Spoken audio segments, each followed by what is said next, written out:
जय हिंद दोस्तों स्वागत है आप सभी का आपके अपने YouTube channel education your future में। मैं धीरज प्रजापति आज आपको टेंस के बारे में एक ऐसा मंत्र देने वाला हूं दोस्तों कि आप जिंदगी भर नहीं भूलोगे। आपको ऐसा मैं ट्रिक बता दूंगा कि आपको जिंदगी भर टेंस याद रहेगा। अगर आपके सामने किसी भी टेंस का अनुवाद दिख जाएगा तो आसानी से आप चुटकियों में उसको सॉल्व कर लेंगे। ठीक है, वो कैसे, ध्यान दीजिए।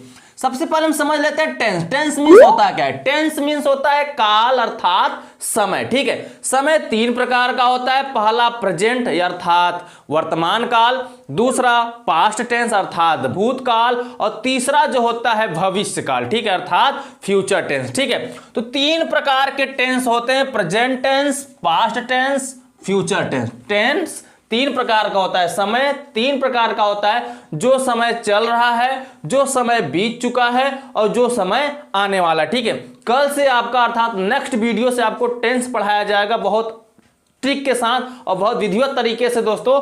तो आप ये ध्यान दीजिए अभी कैसे हम किसी भी टेंस को पहचानेंगे।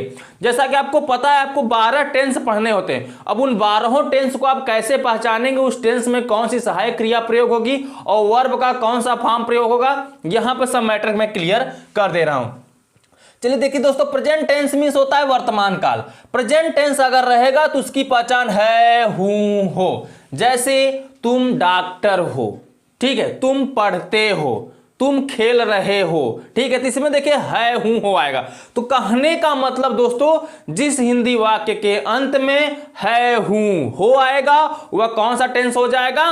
Present tense. और है हूं हो दिखेगा तो उसकी अंग्रेजी हम इज एम आर लिखते हैं। क्लियर हो गया? अगर प्रेजेंट टेंस है तो उसका पहचान है हूं हो होगा और इसकी अंग्रेजी हम, इसकी इंग्लिश हम इज एम आर लिखते हैं। अब ये जो पूरा जो सस्पेंस रहेगा वो टेंस में क्लियर कर दिया जाएगा। अभी आप समझिए कि प्रेजेंट टेंस को कैसे पहचानेंगे, पास्ट टेंस को कैसे पहचानेंगे और फ्यूचर टेंस को आप कैसे पहचानेंगे। ठीक है, तो पता चल गया ना प्रेजेंट टेंस को कैसे पहचानेंगे। यदि हिंदी वाक्य के अंत में है हूं हो आए तो वह क्या हो जाएगा? प्रेजेंट टेंस हो जाएगा। अगर था थी थे आएगा तो वह पास्ट टेंस हो जाएगा। अगर हिंदी वाक्य के अंत में होगा होगी होगे आएगा तो वह कौन सा टेंस हो जाएगा? फ्यूचर टेंस हो जाएगा। या गा गी गे आएगा, गा गी गे आएगा तब भी किसके अंतर्गत आएगा? फ्यूचर टेंस के अंतर्गत आएगा। जैसे तुम डॉक्टर हो, तुम डॉक्टर थे, तुम डॉक्टर होगे। तो देखिए तुम डॉक्टर हो, ये कार्य जो है, ये बात जो की जा रही है वर्तमान समय की बात की जा रही है। ठीक है, तुम डॉक्टर थे अर्थात बीते हुए समय की बात की जा रही है। तुम डॉक्टर होगे अर्थात आने वाले समय की बात की जा रही है, भविष्य काल की बात की जा रही है। तो एक अनुवाद को हम तीन तरीके से क्या कर सकते हैं? ट्रांसलेट कर सकते हैं। अब कैसे करेंगे ध्यान दीजिए। अगर प्रेजेंट में रहेगा तो उसमें सहायक क्रिया हम इज एम आर करेंगे अर्थात वाक्य के अंत में है हूं हो रहेगा तो सहायक क्रिया इज एम आर का प्रयोग करेंगे।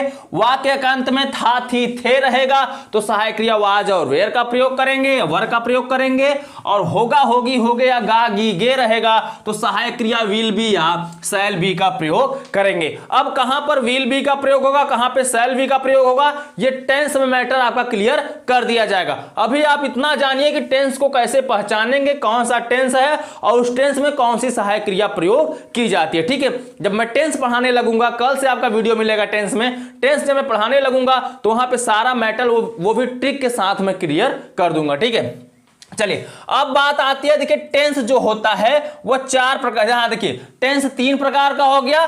तीनों लड़कों के यानी टेंस के तीन लड़के हैं, present tense, past tense, future tense. अब प्रेजेंट टेंस के चार लड़के हैं। पहला है प्रेजेंट इंडेफिनिट टेंस, दूसरा है प्रेजेंट कॉन्टिन्यूअस टेंस, तीसरा है प्रेजेंट परफेक्ट टेंस, चौथा है प्रेजेंट परफेक्ट कॉन्टिन्यूअस टेंस। इसी प्रकार पास्ट के भी चार लड़के हैं, इसी प्रकार फ्यूचर के भी चार लड़के हैं। अब बात आती है प्रेजेंट इंडेफिनिट टेंस। पहला क्या है दोस्तों? प्रेजेंट इंडेफिनिट टेंस, दूसरा है प्रेजेंट कॉन्टिन्यूअस टेंस, तीसरा है प्रेजेंट परफेक्ट टेंस और चौथा जो है प्रेजेंट परफेक्ट कॉन्टिन्यूअस टेंस है।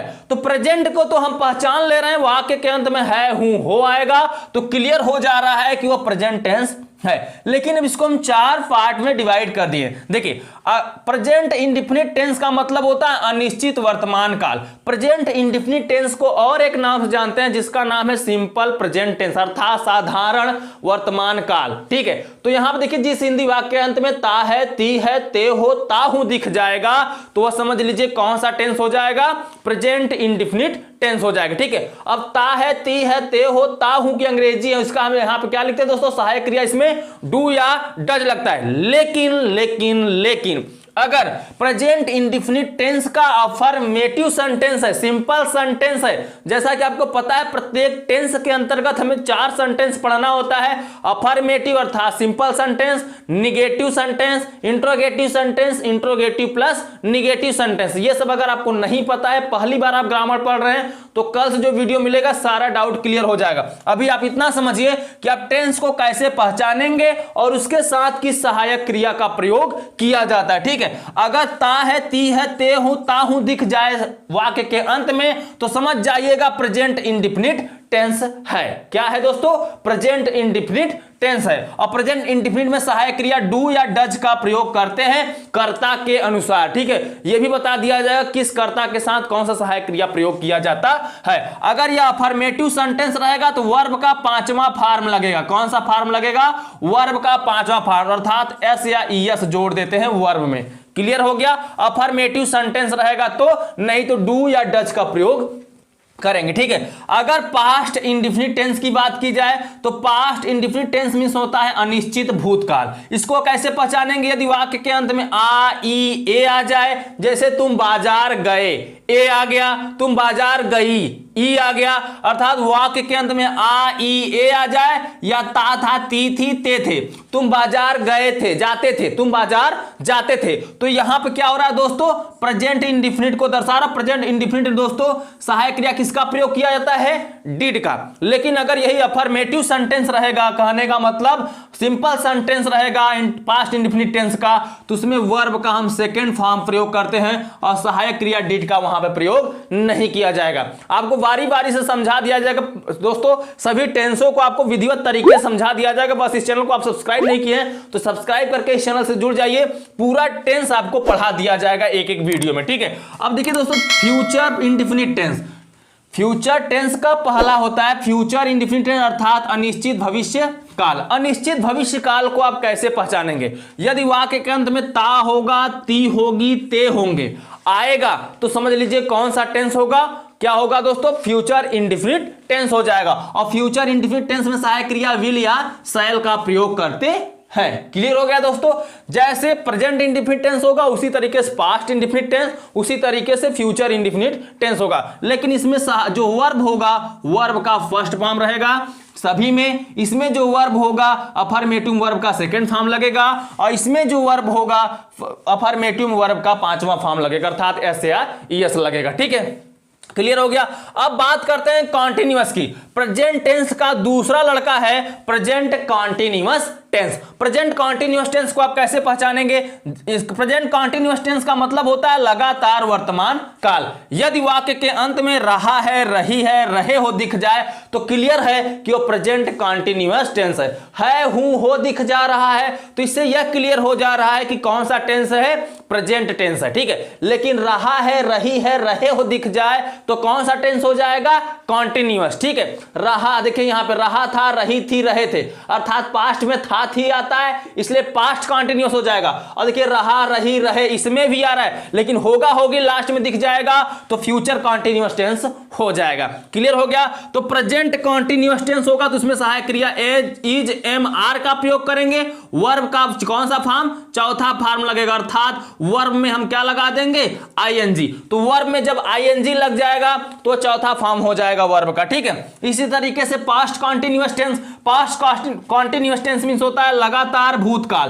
कहने का मतलब इसमें कार्य जो होता है लगातार होता रहता है लेकिन वह बीते समय में। ठीक है, जैसे वह खाना खा रहा था, वह किताब पढ़ रहा था, तो यह बीते समय में हो रहा था लेकिन लगातार हो रहा था। ठीक है, तो अर्थात यह क्या हो जाएगा, past continuous tense. Past continuous tense में सहायक क्रिया वाज और वेर का प्रयोग करते हैं। यहां भी वर्ब का कौन सा चौथा फॉर्म लगाया जाता है, अर्थात वर्ब में क्या लगता है, यहां पर आईएनजी लग जाता है सहायक क्रिया के बाद। ठीक है, अब बात आती है future continuous tense. Future continuous tense means होता है लगातार भविष्य काल। तो लगातार यहां पर रहा होगा, रही होगी, रहे होंगे। देखिए इसमें भी रहा, रही, रहे, इसमें भी रहा, रही, रहे, इसमें भी रहा, रही, रहे।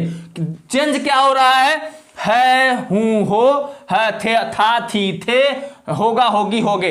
कहने का मतलब जो पहचान फ्यूचर का रहेगा उसमें अंत में वो लगा ही रहेगा, अपना छाप छोड़ा रहेगा लास्ट में। पास्ट रहेगा, था, थी लास्ट में दिख जाएगा, और प्रेजेंट रहेगा, है, हूं, हो लास्ट में दिख जाएगा। ठीक है, आपको बस पहचानना है कौन सा टेंस है। चलिए देखते हैं, अगर रहा होगा, रही होगी, रहे होंगे तो यहां पे सहायक क्रिया विल बी या शैल बी का प्रयोग होता है। ठीक है, विल बी और शैल बी, इस तरीके से विल बी, शैल बी। ठीक है, और इसमें वर्ब का चौथा फॉर्म यहां पर भी लगेगा, इसमें भी लगेगा क्या, आईएनजी। अब चलिए देख लेते हैं present perfect tense. Present perfect tense means होता है दोस्तों पूर्ण वर्तमान काल, यानी पूरा कार्य जो होता है पूर्ण हो चुका है। जैसे वह खाना खा चुका है, खाना खा चुकी है, वह किताब पढ़ चुके हैं। ठीक है, तो है, हूं, हो दिख रहा है लास्ट में, क्लियर हो जा रहा है कि प्रेजेंट टेंस है।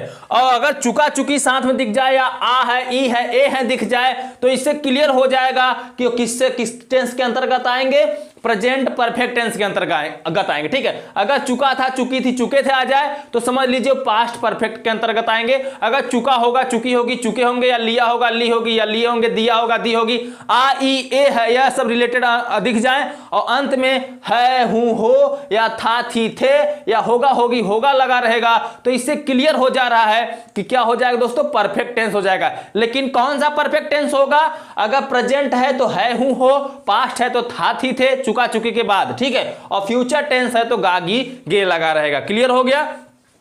प्रेजेंट परफेक्ट टेंस रहेगा जिसमें सहायक क्रिया है एवं हैव का प्रयोग करते हैं, लेकिन इसके साथ वर्ब का हम कौन सा फॉर्म लगाते हैं, थर्ड फॉर्म लगाते हैं। ठीक है, यदि आपको थर्ड फॉर्म, सेकंड फॉर्म नहीं याद है, फोर्थ फॉर्म नहीं याद है, तो इसमें मीनिंग आपको लिखा दिया जाएगा जब टेंस चालू होगा तो। ठीक है, और past perfect tense, past perfect tense means होता है पूर्ण भूत काल। तो चुका था, चुकी थी, चुके थे अगर आएगा तो इसमें सहायक क्रिया क्या लगेगा, हैड लगेगा, और यहां पर भी वर्ब का कौन सा फॉर्म लग जाएगा, थर्ड फॉर्म लग जाएगा। इतना याद रखिए, देखिए जितना भी परफेक्ट टेंस आ रहा है उसमें वर्ब का कौन सा फॉर्म लग रहा है, थर्ड फॉर्म लग रहा है। फ्यूचर परफेक्ट टेंस, अगर फ्यूचर परफेक्ट टेंस आ रहा है तो इसका हो जाता है हिंदी दोस्तों पूर्ण भविष्य काल। पूर्ण भविष्य काल के अंत में चुका होगा, चुकी होगी, चुके होंगे जहां पे दिखेगा तो वहां पे सहायक क्रिया विल हैव और शैल हैव का प्रयोग होगा। यहां पर भी वर्ब का कौन सा फॉर्म लग जाएगा, थर्ड फॉर्म लग जाएगा। ठीक है, अब बात आती है दोस्तों present perfect continuous, past perfect continuous और फ्यूचर परफेक्ट कंटीन्यूअस टेंस को हम कैसे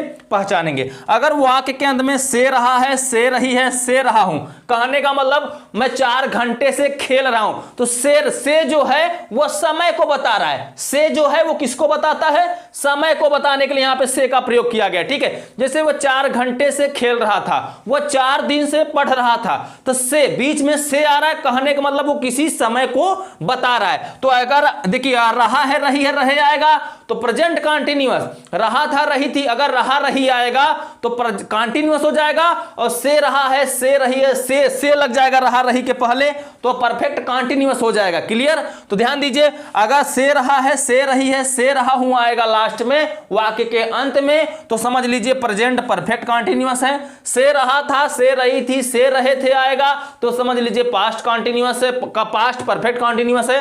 और फ्यूचर परफेक्ट कंटीन्यूअस टेंस का पहचान हो जाएगा, से रहा होगा, से रही होगी, से रहे होंगे, अर्थात वाक्य के अंत में ये आपको दिख जाएंगे शब्द, तो समझ लीजिए फ्यूचर परफेक्ट कंटीन्यूअस टेंस हो जाएगा। और देखिए प्रेजेंट परफेक्ट कंटीन्यूअस टेंस होगा तो इसमें सहायक क्रिया हैज बीन, हैव बीन लगेगा, यहां पे समय भी लिखा जाएगा, वर्ब में क्या लग जाएगा, आईएनजी, अर्थात वर्ब का चौथा फॉर्म।